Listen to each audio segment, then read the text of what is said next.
Bonjour à tous et bienvenue sur la chaîne La cuisine du terroir des amis du 43. Alors aujourd'hui, je vais vous faire du lapin chasseur. C'est une recette justement qui vient du livre de ma grand-mère. Voilà, une ancienne recette. Alors pour ceci, il va vous falloir une botte de champignons de Paris. Alors si vous en avez des frais, c'est encore mieux. D'accord, il faut à peu près 100 grammes de champignons de Paris, de la purée de tomates, d'accord, 3 décilitres de vin blanc, 2 à 3 échalotes, voilà, de l'huile et du beurre justement pour pas que ça brûle, et un joli lapin coupé en morceaux. Voilà. Hop. Un joli petit lapin coupé en morceaux. Alors pour ceci, déjà, on va faire revenir à feu doux notre lapin. D'accord? On va le faire dorer sur toutes ses faces. Pensant que ça dort, ce qu'on va faire, on hachera notre ail, notre échalote. D'accord? Alors, le foie et le cœur, tout ça, là, comment ça s'appelle? Les abats, toujours les faire cuire à la dernière minute parce que c'est très vite cuit. Alors, on va déjà faire revenir. Hop, voilà, on enlève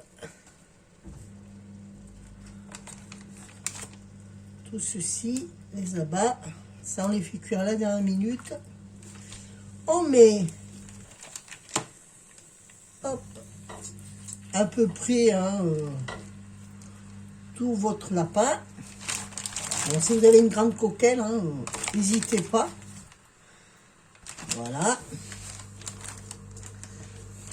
Hop. Voilà. On va faire revenir tout ceci.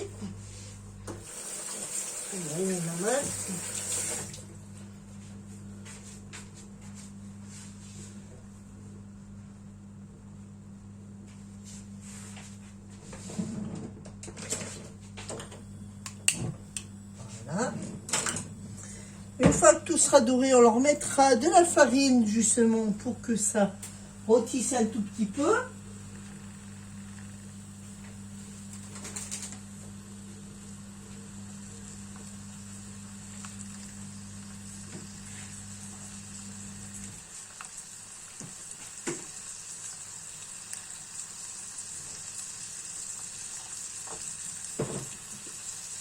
Voilà. On met notre farine, ça c'est important. C'est une ancienne recette du livre de ma grand-mère.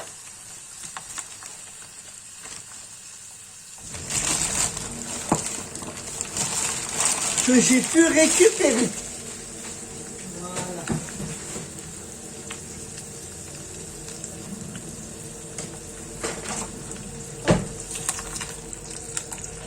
Alors, on va laisser dorer les morceaux.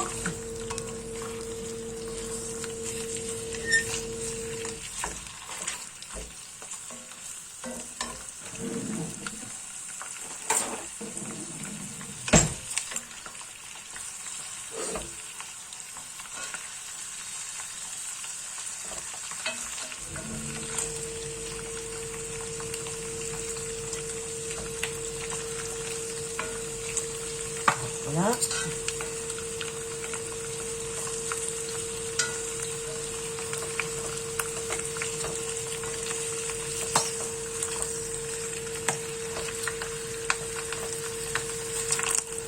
Jusqu'après, on juste les laisser dorer jusqu'après qu'on va on les mettra après à cuire tranquillement à feu doux pendant 1 heure. 1 heure, 1 heure et demie, tout dépend la grosseur bien sûr de votre lapin. C'est toujours pareil. Alors, hop, on lapin. On enlève un peu parce que j'arrive pas à l'enlever. Voilà, on va le retourner.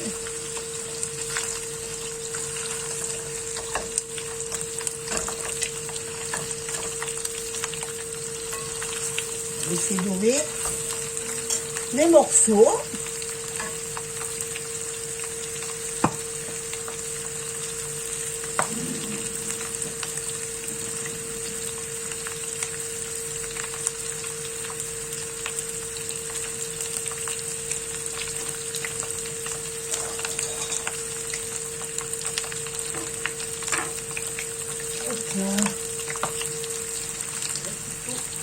Celui-là, on a un peu de gras, celui-là.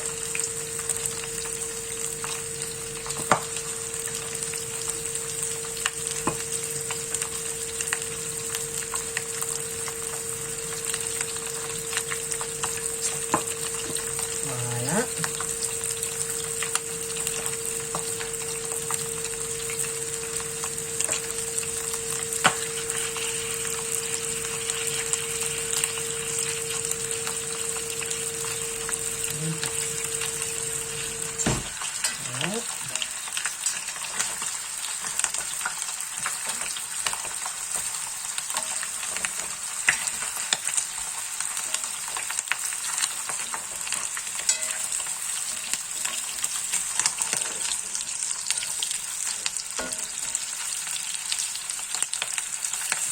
Il a bien doré.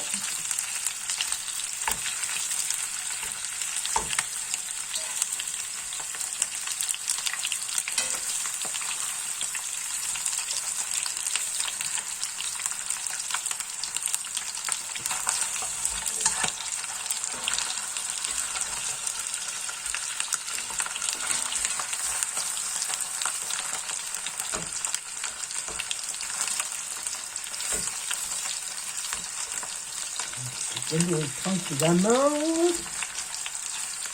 et chaque face.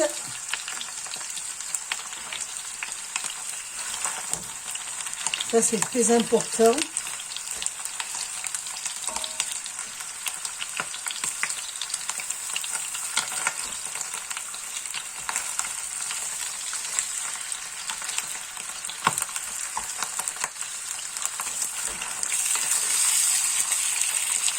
Voilà.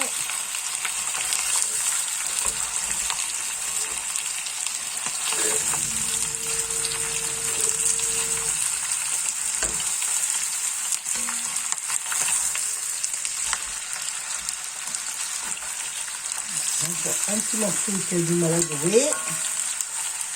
Voilà. Et c'est chaud.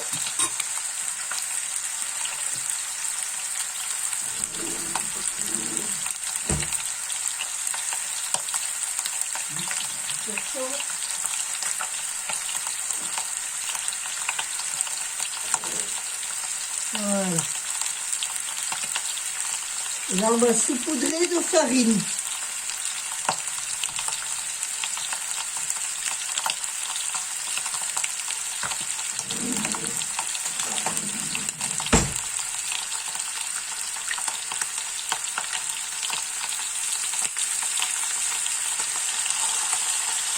Voilà.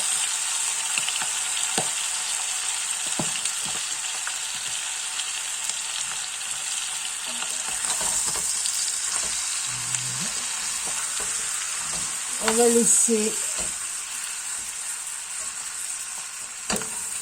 tranquillement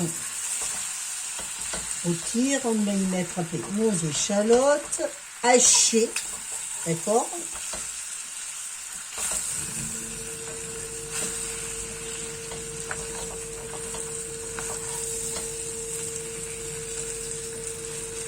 Voilà. On va baisser un peu le feu pour l'instant. Et on va s'occuper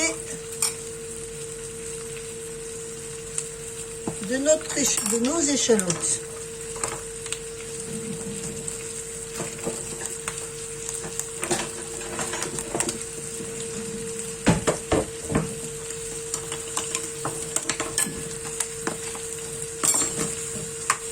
Voilà.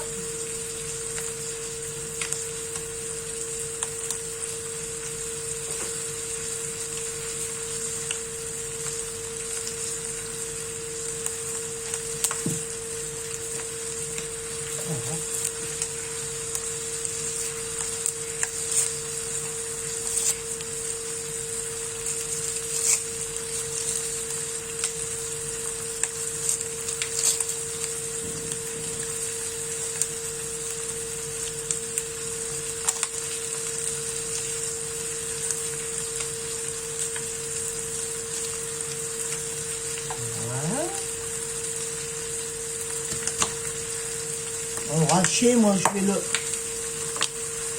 le laisser tranquillement se faire. Hop là. Et c'est fait. Voilà.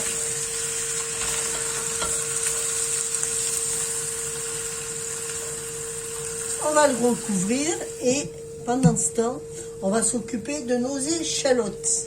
Alors pour nos échalotes, c'est simple. On va le faire finement. Alors, hacher, moi je ne vais pas le hacher, je vais carrément les émincer très finement.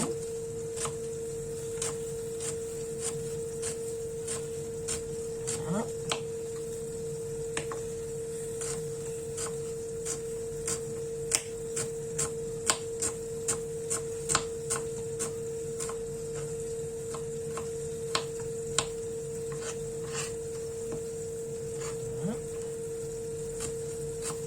On y rajoutera nos échalotes.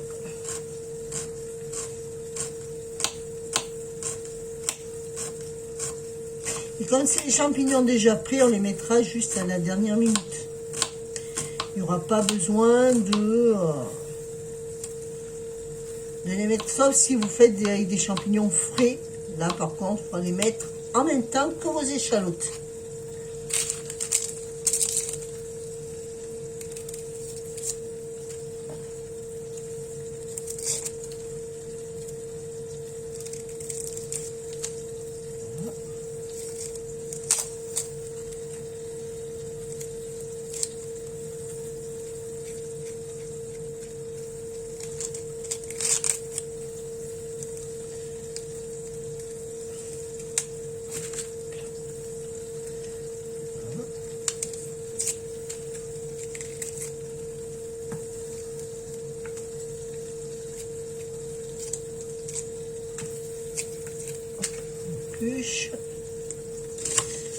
Je pense que comme c'est des grosses échalotes, ça doit suffire.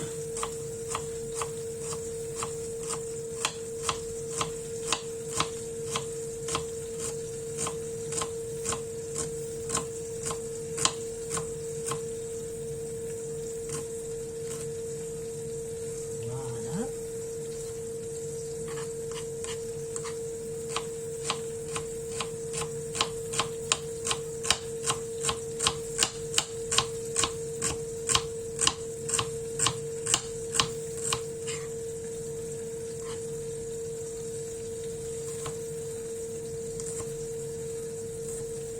Voilà.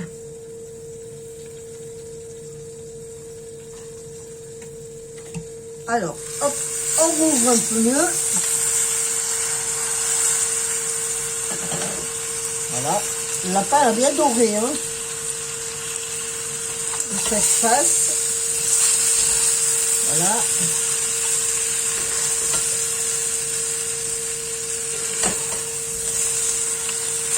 Alors, on va y mettre nos échalotes.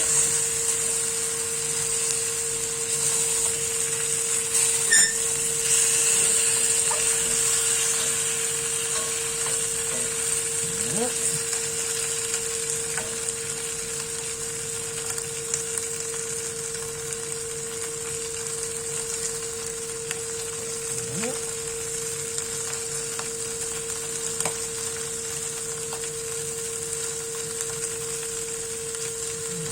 Regarde. On remue un peu.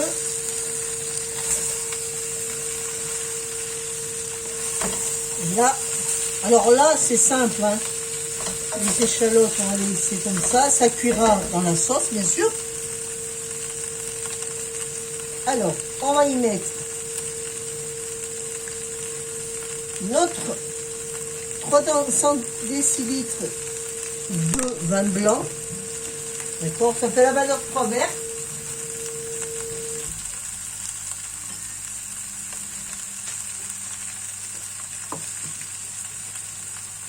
Des petits verres, bien sûr, hein. Moi, le mien, il est grand. Alors, je vais juste y mettre un verre et demi. Voilà, de vin blanc.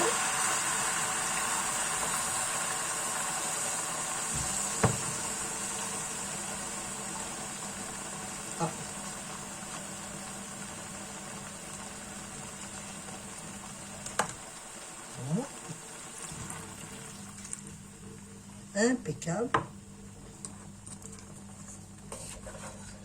Voilà, on remet bien.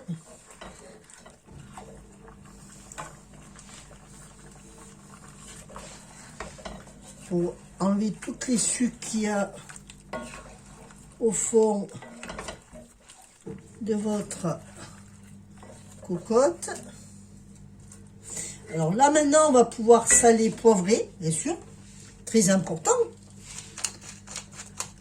Le poivre du moulin et du sel.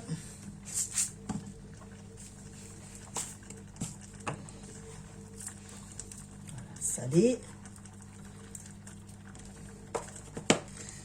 Bien sûr, moi je mets du sel, de fleur de sel.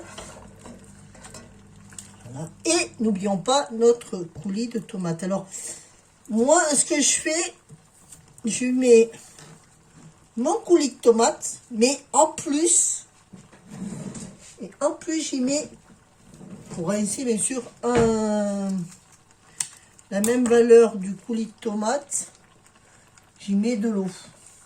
En même temps, ça nettoie le... Ça nettoie bien le...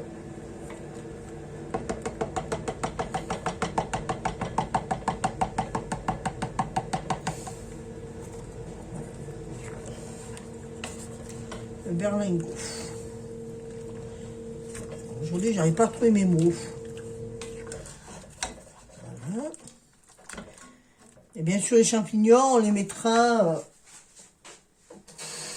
quelques minutes avant de servir, juste pour que ça... Voilà, un peu d'eau. Justement. Là, ça nettoie.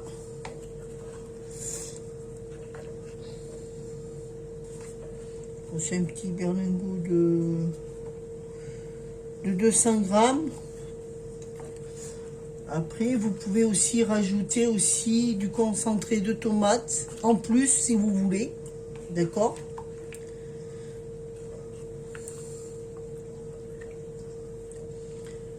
Voilà.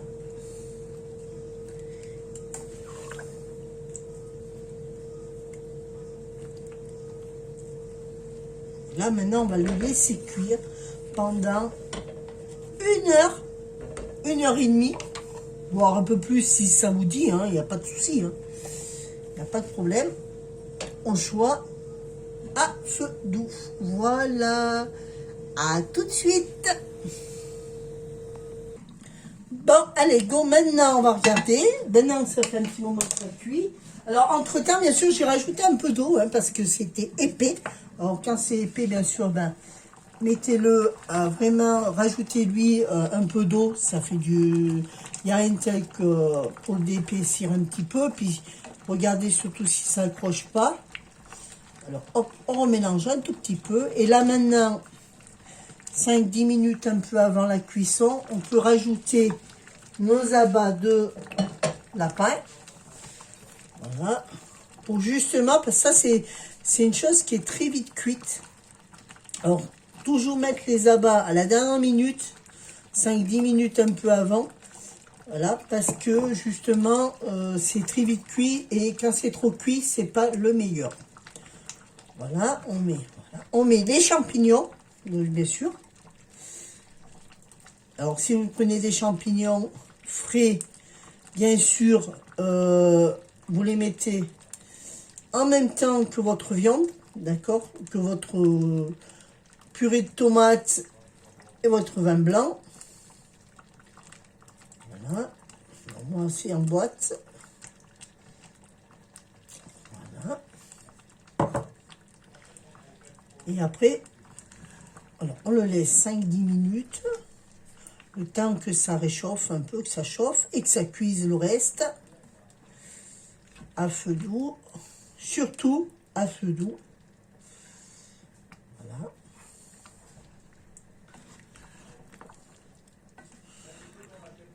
Voilà. J'aurais dû prendre une coquille un petit peu plus grande, mais bon, ça fait pareil. Allez. On fait cuire. On augmente un tout petit peu, peut-être tout petit peu le feu. Pas trop non plus.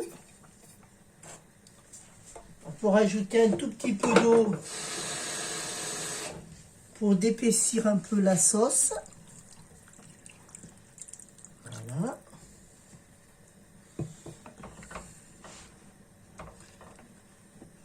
Et on laisse cuire 5-10 minutes, le temps que les abats cuisent, même un petit quart d'heure, à couvert. Et voilà.